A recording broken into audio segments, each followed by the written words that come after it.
Hey everyone, welcome back to the channel.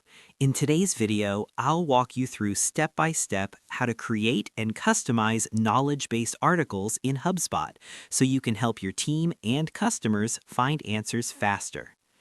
In this video, I'm going to teach you how to create and customize knowledge-based articles in Hubspot. To do that, first head over to Service and locate Knowledge Base. You'll see it here. Just click to proceed.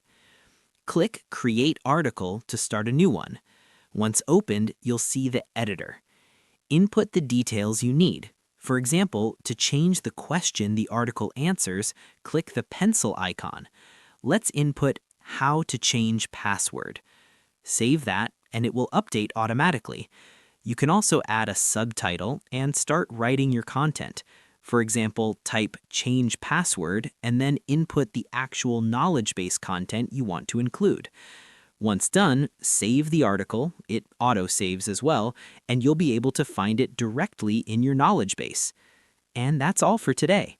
I hope this tutorial helped you create and customize knowledge base articles in Hubspot. If you found it useful, don't forget to like, subscribe, and click the bell icon for more tutorials.